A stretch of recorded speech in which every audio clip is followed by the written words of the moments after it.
toc. Bonjour les petits curieux, c'est Stéphanie du Populaire du Centre.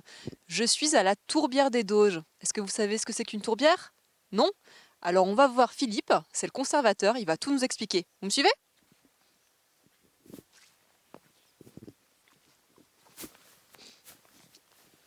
Bonjour les petits curieux, je m'appelle Philippe Durepère, je travaille pour le Conservatoire d'Espaces Naturels de Nouvelle-Aquitaine et je suis chargé de préserver la Tourbière des Doges, qui est un site naturel très intéressant dans le département de la Haute-Vienne. Mon travail consiste à préserver une zone humide, un milieu particulier qu'on appelle une tourbière, et toutes les espèces rares de faune et de flore que ce milieu naturel abrite. Alors une tourbière, c'est une zone humide, donc il y a beaucoup d'eau, toute l'année, même en été. C'est un milieu naturel où il fait froid et l'eau est très acide. Euh, les végétaux les plantes qui poussent à la surface de la tourbière, quand vient l'hiver, elles meurent, mais elles ne se décomposent pas comme elles pourraient le faire dans la forêt. Et ces végétaux qui s'accumulent au fur et à mesure des années, ça donne ce qu'on appelle la tourbe. Alors la tourbe, ça ressemble un petit peu à de la terre, sauf que ça n'en est pas. C'est un matériau qu'on peut faire sécher, qu'on peut faire brûler, parce qu'il y a du carbone toujours à l'intérieur.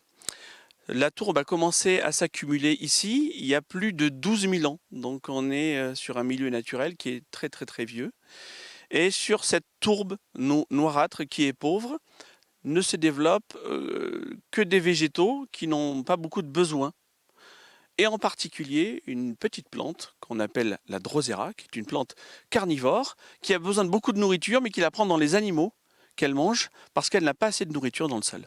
Parfois, les petits curieux ont fait ce qu'on appelle une carotte de tourbe. On va chercher de la tourbe profondément dans la tourbière pour essayer d'analyser les graines, les pollens et les différents éléments qui nous permettent de dater depuis quand la tourbière s'est constituée et également quelle était la végétation, par exemple, il y a 12 000 ans. Il y a 12 000 ans, ici, il n'y avait pas d'arbres du tout.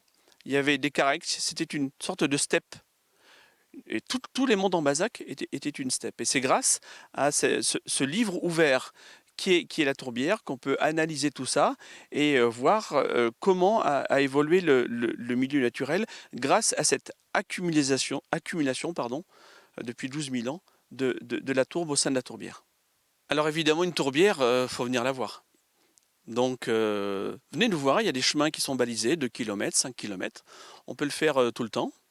Et puis si vous voulez nous poser des questions, au mois de mai, on recommence les animations de découverte qui sont gratuites, ouvertes à tout le monde. Donc téléphonez-nous, venez nous voir et puis je vous ferai découvrir toute cette faune et cette flore si particulière. Voilà, vous en connaissez maintenant un petit peu plus sur la tourbière et la tourbière des Doges. Alors n'hésitez pas, venez nous voir.